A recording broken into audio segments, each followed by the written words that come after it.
बहुत हैरत अंगेज न्यूज़, या इसको एक शॉकिंग न्यूज़ के तौर पर लिया जा रहा है कि ट्रंप ने एफबीआई के डायरेक्टर के तौर पर जो नाम अनाउंस किया है वो है कैशव पटेल का। एक और अमेरिकन इंडियन एक बड़ी पोस्ट पर लाया जा रहा है। अमेरिका के अंदर एक बहुत बड़ी डेवलपमेंट देखने को मिली है। एक इंडियन काश पटेल, जिसका ताल्लुक इंडियन गुजरात से है, उन्हें अमेरिका का एफबीआई डायरेक्टर बना दिया गया है अमेरिका के प्रेसिडेंट डोनाल्ड ट्रंप की जानिब से, जो कि उनके लिए एक बहुत बड़ी ऑनर की बात है।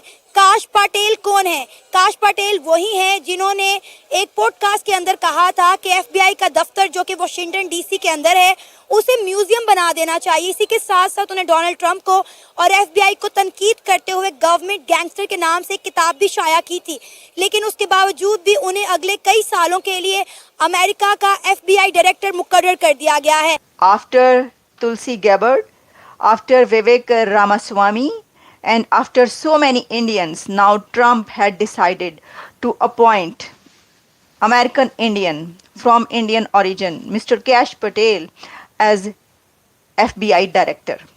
This is such a big post. ये एक बहुत बड़ी पोस्ट है, ये एक बहुत बड़ा डेजिग्नेशन है, इसको आप इग्नोर नहीं कर सकते। और ट्रम्प का एफबीआई डायरेक्टर के तौर पर कैश पटेल का नाम अनाउंस करना, नॉमिनेट करना, ये एक बड़ी खबर है। इसको कुछ सर्कल्स में तो बहुत शॉकिंग न्यूज़ के तौर पर लिया जा रहा है। वैसे तो जो कैश पटेल हैं वो ट्रम्प के लॉयलिस्ट हैं और वो पहले उनके साथ काम करते रहे हैं, लेकिन एक ऐसी पोस्ट पर इसमें एक बात ये भी कही जा रही है कि सभी इंडियंस जो हैं वो बड़ी बड़ी पोस्टों पर आ रहे हैं। यहाँ पर जब इंडियंस बोला जाता है तो ये बात याद रखिएगा, यानी जिनके पेरेंट्स का, फोर फादर्स का, या वो खुद इमिग्रेंट बनकर आए, उन सबको कहा जाता है कि सभी, क्योंकि इंडियन ओरिजिन से ताल्लुक़ है, उनके पेरेंट्स, फोर फादर्स या उनका अपना वो इंडिया से ताल्लुक़ है। सर, एक बहुत बड़ी डेवलपमेंट देखने को मिली है हमें यूएसए के अंदर। काश पटेल जो कि इंडिया से ताल्लुक़ रखते हैं, इंडियन गुजरात से इनका ताल्लुक़ है, वो अमेरिका में यूएसए में एफबीआई के डायरेक्टर मुंतखब हो गए। क्या कहना चाहेंगे, कितनी बड़ी डेवलपमेंट है ये अमेरिका में? ये बहुत अच्छी डेवलपमेंट है। मतलब इंडियन डायस्पोरा जो है वो काफ़ी मतलब यूरोप में आप देखें, उसके इंग्लैंड के ऋषि सुनक थे। हाँ। ठीक है, गूगल के सीईओ देख लें, माइक्रोसॉफ्ट के देख लें, तो मतलब इंडियन जो डायस्पोरा है वहाँ पे गए और काफ़ी एजुकेट हुए। 70s 80s में काफ़ी सारी फैमिलीज गई। अब उनके जो बच्चे हैं जो वहाँ पे पैदा हुए, ये जो आप बता रही हैं, ये मतलब ये बॉर्न इन यूएसए हैं। ठीक है, तो काफ़ी रिकग्निशन मिल रही है। ये है कि वहाँ पे एक तो ये चीज़ है कि वहाँ पे इक्वालिटी है, वो आपकी कास्ट नहीं देखते, आपकी नेशनैलिटी नहीं देखते, मेरिट के ऊपर चीज़ें होती हैं। ठीक है, हमारे कंट्री में इस तरह नहीं होता। हमारे अब्दुल सलाम थे, साइंटिस्ट थे, मगर उनको भगा दिया गया था। एक और थे, इकोनॉमिस्ट आए थे, आपको पता था, इमरान खान की गवर्नमेंट में। मतलब हाँ, ये है कि हमारे यहाँ पश्तून या कोई कादियानी है, हिंदू है, कोई बाहर से आए तो इनको तो बिल्कुल गुंजाइश नहीं है। अहले तशी कभी चीफ ऑफ आर्मी स्टाफ नहीं बन सकता। मतलब यहाँ पे ये चीज़ है, एक तो sect based, religious based, nation based segregation है। ठीक है, दूसरा ये है कि यहाँ पे मेरिट पे भी तकर्री नहीं होती, अपॉइंटमेंट नहीं होती। तो अमेरिका का ये एक है। दूसरा, अगर इंडिया की बात की जाए तो इंडिया की एक तो पॉपुलेशन ज़्यादा है। ठीक है, अब जिस भी कंट्री में जाएं वहाँ पे उनकी कम्युनिटीज़ एग्जिस्ट करती हैं, तो ये बहुत बड़ी डेवलपमेंट है। पिछले दिनों की खबर है कि विवेक रामास्वामी जो थे, उनका ताल्लुक भी इंडिया से था, इंडियन ओरिजिन के हैं, और उन्हें ट्रंप की जो है टीम का हिस्सा बनाया गया है। गवर्नमेंट ऑफ एफिशिएंसी का हेड उन्हें बनाया गया, यानी वो जितने भी वहाँ पे डिपार्टमेंट काम कर रहे हैं उनको जो है वो देखेंगे, और उसके साथ साथ वहाँ पे जो पैसों का लेन देन है उस पर नज़र रखेंगे। सही है। तो अगर देखा जाए, पाकिस्तान के भी थे, स्कॉटलैंड के जो बने थे प्राइम मिनिस्टर, वो पाकिस्तानी थे। पाकिस्तानी भी बाहर हैं, अच्छी अच्छी पोस्ट पे भी हैं, मगर एज़ कम्पेयर टू इंडिया हम काफ़ी कम हैं, और हमारा ब्रेन ड्रेन होता है। जो एजुकेटेड लोग होते हैं वो मुल्क छोड़ जाते हैं। मैं ये कहूँगा कि हमारे लोग जो बाहर हैं वो ज़्यादा डेवलप्ड हैं, ज़्यादा एजुकेटेड हैं।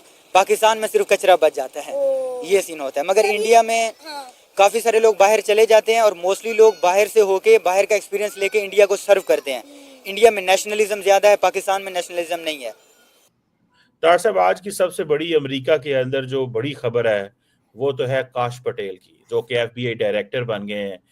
और कहा जाता है कि काश पटेल जो है वो एफबीआई के हवाले से बड़ी टफ लाइन लेते थे, और डोनाल्ड ट्रंप साहब उनको बड़ा पसंद करते थे।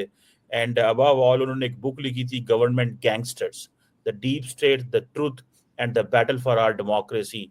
और उन्होंने, तार साहब आपसे मैं जानना चाहता हूँ कि इसकी क्या लॉजिक है, वो क्यों उनको लेके आए हैं? क्योंकि काश पटेल तो कहते हैं कि जो एफबीआई का दफ्तर है वॉशिंगटन में, जो हेडक्वार्टर है, बंद करके उसे डीप स्टेट का म्यूजियम बना देना चाहिए। तार साहब इतने रेडिकल माइंड के लोग वो आगे हैं। और दूसरा इसमें इंडिया फैक्टर क्या है? तार साहब आप हमेशा कहते थे कि इजराइल लॉबी के बाद इंडियन लॉबी जो है वो एक्टिव है, और आपकी बात वो बिल्कुल ठीक हो गई, और इस सेटअप में 2024-28 में वो नजर आ रहा है। Sir, how do you see this? Cheema साहब, पहले मैं काश्यप प्रमोद विनोद पटेल उनका पूरा नाम है, इसके बारे में पहले मैं बताना चाहूंगा। 44 साल एज है उनकी। न्यूयॉर्क में पैदा हुए इमिग्रेंट पेरेंट्स के घर। गुजरात, मैं गुजरात पे भी बात करना चाहूंगा बाद में। पेस यूनिवर्सिटी को, इतनी लंबी चौड़ी यूनिवर्सिटी ने, इस 19th सेंचुरी में शुरू में बनी, वहां से उन्होंने जेडी की, डॉक्टर ऑफ जूरिस्ट। फिर वो certificate in international law university college London से जाकर उन्होंने एक सर्टिफिकेट लिया। फिर उसके बाद जो दूसरी चीजें हैं मैं जो देखना चाहूंगा कि उन्होंने 40 साल की एज में डोनाल्ड ट्रंप साहब के कैंप को ज्वाइन किया था। और फिर उसके बाद इतने लॉयलिस्ट बने डोनाल्ड ट्रंप साहब के। वो पहले तो वो उन्होंने रैंक अपना, जब उन्होंने शुरू में ज्वाइन किया था चीमा साहब, वो उन्होंने डिपार्टमेंट ऑफ डिफेंस के वो रह चुके हैं चीफ ऑफ स्टाफ भी पिछले दौर में। और उसके बाद जो एफबीआई की अपॉइंटमेंट से पहले डोनाल्ड ट्रंप साहब उनको सीआईए का हेड बनाना चाहते थे। लेकिन according to the Atlantic news, Gina Haspel जो वहां पे उस वक्त सीआईए के हेड थे, उन्होंने थ्रेट किया था कि मैं रिजाइन कर दूंगा अगर if you are planning to bring him up. इन्होंने नेशनल सिक्योरिटी काउंसिल में एंटी टेररिज्म भी सर्व किया, और उसके बाद चीफ ऑफ स्टाफ बने डिपार्टमेंट ऑफ डिफेंस के। चीमा साहब, जो उनकी अचीवमेंट, ही इज वेरी, सबसे पहले तो उन्होंने इतनी तरक्की किस तरह की? सबसे पहले तो हार्ड लाइनर हैं, खुद लॉयलिस्ट हैं, और इन्होंने ना सिर्फ स्टैंड लिया था कि जब डोनाल्ड ट्रंप साहब पे एलिगेशन थी कि 2016 में रशियन इलेक्शन जो है उसको इंटरफेयर किया गया रशिया की तरफ से with the consent of Donald Trump, एक तो उसके खिलाफ। फिर उसके बाद जनवरी 6 के बारे में जो एलिगेशन थी डोनाल्ड ट्रंप साहब के लिए, उसमें भी पेश रहे, और इन्होंने कोलोराडो की एक कोर्ट के अंदर टेस्टिफाई भी किया कि डोनाल्ड ट्रंप साहब ने 10,000 से 20,000 सोल्जर्स को वहां पे बुलाया था, लेकिन वो नहीं आए, या जिस तरह फिर डीसी के मेयर ने सुपरसीड किया, या उसको उस वक्त ये भी कहा जाता था कि नैन्सी पेलोसी ने भी इंटरफेयर किया कि कोई जरूरत नहीं है, तो फिर वो ना आए। लेकिन बाद में कोलोराडो की जो थी कोर्ट, उन्होंने कहा कि he is not a fit to be a witness there, लेकिन ही इज लॉयलिस्ट। और आपने बिल्कुल ठीक फरमाया है कि उन्होंने कहा है कि मैं आते ही एफबीआई के जो जितने एजेंट हैं उनको मर्डरर और क्रिमिनल्स के पीछे लगाऊंगा कि जाके उनको देखें, बजाय डीप स्टेट को प्रमोट करें, और बजाय आप बराक हुसैन ओबामा के एजेंडे को प्रमोट करें।